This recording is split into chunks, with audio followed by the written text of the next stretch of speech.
So, about today's reservation with 50 people, I'd like to cancel that. Excuse me? What do you mean? I'm not going to your damn stupid restaurant. But we never got any reservation for 50 people. Huh? Trouble Busters! Don't get frickin' cocky just because Miss Mulligan took a liking to you, Alan. I'm not getting cocky at all, Mr. Smith. I've known Miss Megan for a long time, and... there's no way in hell that someone as accomplished as Miss Mulligan would want to waste her time with a chef like you, who didn't even go to culinary school. But she used to volunteer at the facility where I was. What, now you're demanding attention by appealing to how pathetic your childhood was? You're a real pain in the ass, aren't you? What? How so, Mr. Smith?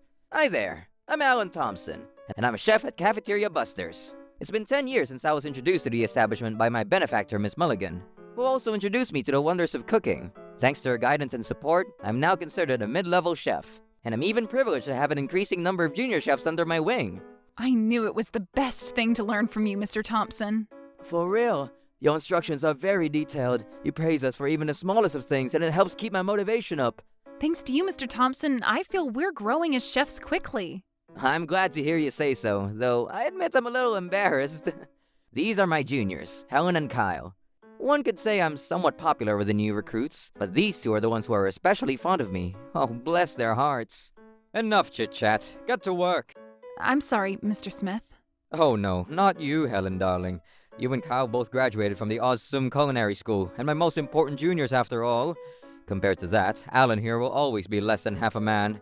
It doesn't matter what school you graduated from. Besides, Mr. Thompson taught himself how to cook and came this far. Shouldn't that be more worthy of respect? Huh? Helen, darling, why do you insist on protecting this idiot? Because he's the person I respect the most. Respect is useless. You can't become a great cook without proper background experience. Oh, Mr. Smith, about that, you see, I'm quitting here and going independent. What? Miss Mulligan recommended me a building looking for tenants, and since it's a good location and size, I decided to take the plunge and rent it out for my own enterprise. Oh, wow. Congratulations, Mr. Thompson. You always said it was your dream, didn't you? Damn! Why are you crying, buddy? You're going independent before me? I won't allow it.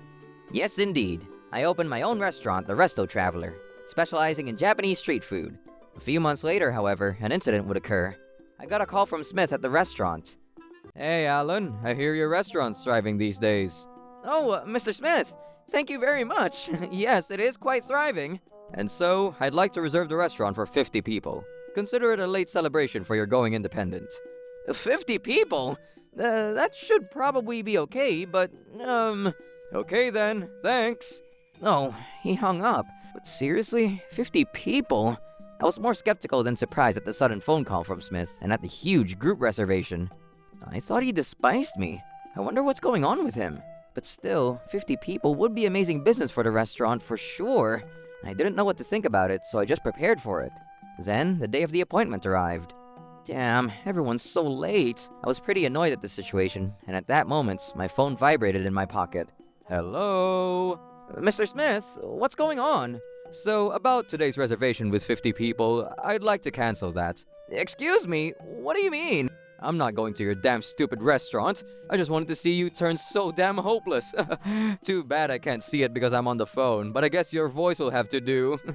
For something like that, do you have any damn idea how much work it takes to prepare food for 50 freaking people? And to make arrangements to open up the whole restaurant? It's your own fault you took it so seriously, isn't it? No, when someone calls the restaurant to reserve, it's completely normal to take it pretty seriously. Why are you doing this now, huh? I heard your restaurant was doing well, and that frickin' pissed me off. So you were jealous? Of course not. I just despise you and everything you stand for. You've always been more favored by the junior chefs than me. That's just straight up full blast firehouse jealousy right there. What the hell does this guy think he is, saying whatever he wants? This is so frickin' stupid! As I was thinking about how to argue with him, some familiar, nostalgic faces came into the store. I put my phone on mute and went to welcome my customers. Mr. Thompson, hello. Sorry we're late. Wait, what? We, your adorable little juniors, stopped by to hang out. Oh my. Welcome. Wow, you seem pretty steamed. Anything the matter, sir? Are you in some kind of trouble? Oh, I'm sorry, guys. Actually, I'm in the middle of a, oh my god, I'm gonna frickin' blow this guy's ass off situation. I thought so. To be honest, I actually wanted to talk to you about this. After I heard certain facts from both of my dear colleagues, I understood Smith's behavior and took appropriate action. I guess I'm gonna have to make him pay handsomely for this. And to commemorate the occasion, let's dogpile our fury from things he's done to us all in the past onto this. Oh, this is getting interesting, isn't it? Let's make him pay. Unforgivable! Troublebusters, initiate! I had a quick meeting with my two colleagues and then unmuted my phone. Not gonna lie, I was surprised to see the line was still on. Is this guy bored with his job or what? You're just staying silent, so that means I win, right? Wait, he was being abusive the whole time I was on mute? This guy's a psycho! I don't know what you mean by win or lose, Mr. Smith. Oh, hold up. You're finally ready to talk back, eh? Well, I'm very sorry to interrupt your fun, but... You made a reservation for 50 people today, didn't you? Yes, I did, bucko. What's the matter with you? Some kind of escapist fantasy, Well, we never got any reservation for 50 people. Huh? At this point, I had a phone on speaker, and both Helen and Kyle, who heard Smith's dumb voice, were trying their darndest not to burst out laughing hysterically.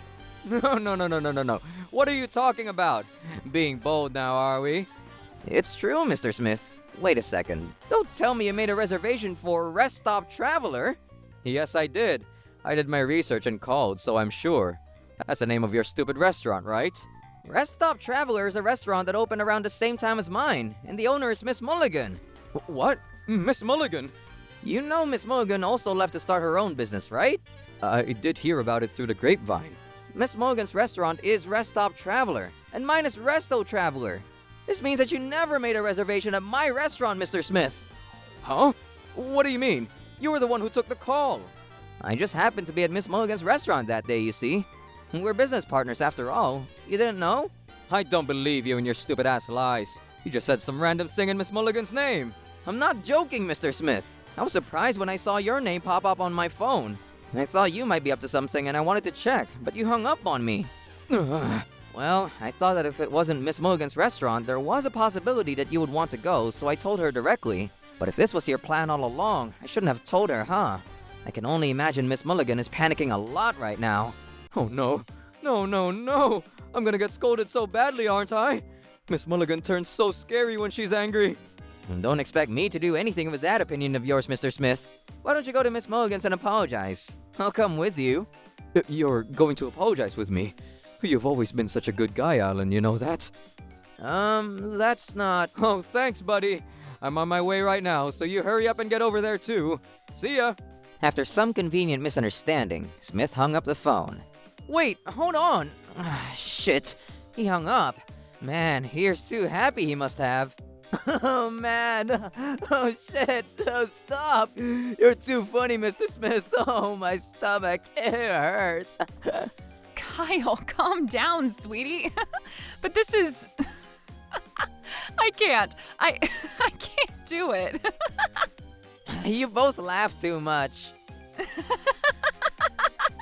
Oh my god, my stomach hurts so much. So what do we do now? Let's just head over to Miss Mulligan's. We need to call her and tell her everything.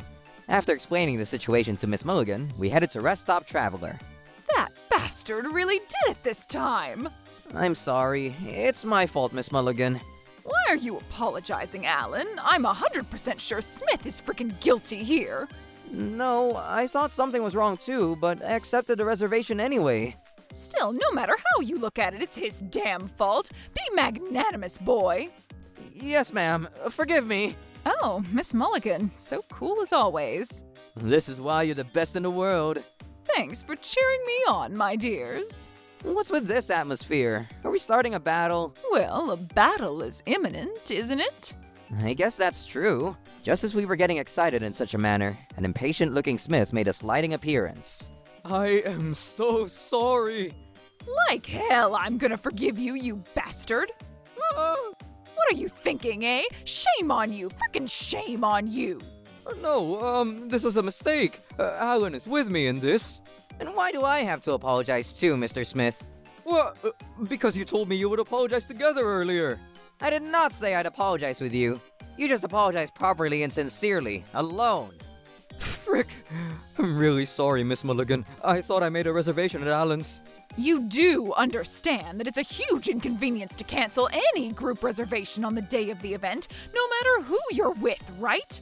Let alone a large group of 50 frickin' people. You're a chef. Don't you dare tell me you don't understand how it feels to have all the food you've prepared the day before all go to waste. I'm really, truly sorry. It was just a little prank. Eh? No, that came out wrong. I'm sorry. Damn, the world's first I'm sorry manufacture machine. Miss Mulligan, I suggest we get down to real business. Ah, yes, of course. Sorry, I got a little heated.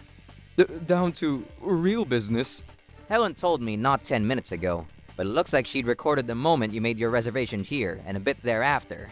Recorded? Why did you do that, Helen, darling? Because you've been verbally abusive to everyone ever since Mr. Thompson left us, Mr. Smith. I didn't receive much of that myself, but it was hard to hear every single damn day. You were trying to favor us because we were your favorite juniors, as you called us. I thought you guys were fond of me, but... Damn, a brain too happy you must have, buddy. In addition to those ears too happy, too. I guess I admire that about you, for real. I always kept a voice recorder at the ready. You were getting pretty excited on the phone, and I saw a chance, took it, and recorded what you said that day. Ellen then started playing back the recording. Okay then, thanks. Diggity dog, I'm in a great mood. And now all that's left to do is cancel everything on the day of the reservation, and his restaurant will be in the red. Now I can make this prank go viral among my friends. And if we kept on doing this over and over again, he'll soon go out of business. I'm such a genius. And when his store goes under, I'll just take it and finally become independent myself. My time has finally come. Holy shit! Good Lord. Sweet mother of Abe Lincoln. No matter how many times I hear it, I can't help but feel sorry for you, Mr. Thompson. This is straight up scandalous. Not as a chef, but preceding that. Scandalous as a human being. Well, lucky for us, Miss Mulligan and I both heard from Helen about what you were up to beforehand. So there was no financial loss or any damage either. Huh? This is the first time I've listened to the recording, but I had a hunch that you were up to no good. Maybe canceling the reservation at the last second. That's why my restaurant was temporarily closed today to sanction you. I also heard about this from Alan, but I was skeptical. I never thought you'd actually do something like this. I'm honestly impressed that you've come full circle. I'm so sorry. Oh, wait a second. You mean everything was fine after all, right? Oh, thank goodness. That's not thank goodness, buddy. Well, why not? There's no actual damage, so there's no need for me to apologize so much, right? I really don't need to apologize at all, actually. Damn, who would have thought my senior colleague was this much of a prick? I'm getting dizzy. It's enough I'd like to ask for some compensation for making me apologize even though there's no damage. How about $100 per apology? Oh, isn't that a nice idea? What are you, frickin' stark raving mad? I doubt you even know what nice means. Huh, and come to think of it, how dare you embarrass me? And how, pray tell, are you in a position to be angry? Even if there was no damage, it's still solid as fraudulent obstruction of business. You made a group reservation on the assumption that you would have to cancel, so of course it's illegal. But you didn't end up losing anything, did you? Then it all should be fine. You did interfere with business, so it's not good. I wonder if you'll say the same thing to the police when they get involved here. You're overreacting. The police don't intervene in civil matters anyhow. Fraudulent obstruction of business is a criminal offense, Mr. Smith. Even I know that. Are you that naive, Mr. Smith? Everything okay in the head, sir? Give it to him. Give it to him. Wait, so you're saying I'm going to be penalized? Do you finally understand? Fraudulent obstruction of business by deception is punishable by up to 3 years in prison or a fine up to $5,000. Wait a minute. I don't want to be arrested, and I don't want to be a convicted felon. Help me, please. And what exactly do you want us to do to help you? I don't want you to call the police, and I want you to erase the recorded audio. I apologize, please. Well, I'm sorry, but I already called them. Called who? The police, of course. They're right over there, you see. Good afternoon. No way. You're real. How long have you been standing there?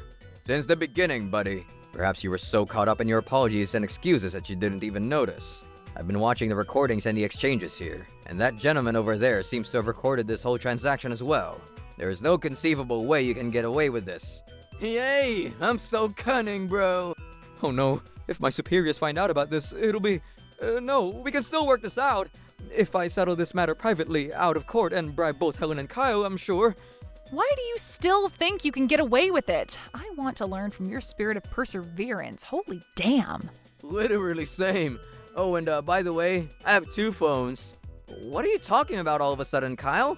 As you can see, I'm filming this scene with only one of my phones, aren't I? And now for the question of the day. What on earth am I doing with the other phone? A sudden quiz? Ding dong, streaming nationwide. Nope. Ding dong, live on the local restaurant business bulletin board. Nope. But you're both so frickin' close. The correct answer was that I was Skyping our very own Mr. President. Mr. President? But why do you... We exchanged phone numbers the last time you stopped by, you see, Mr. Thompson.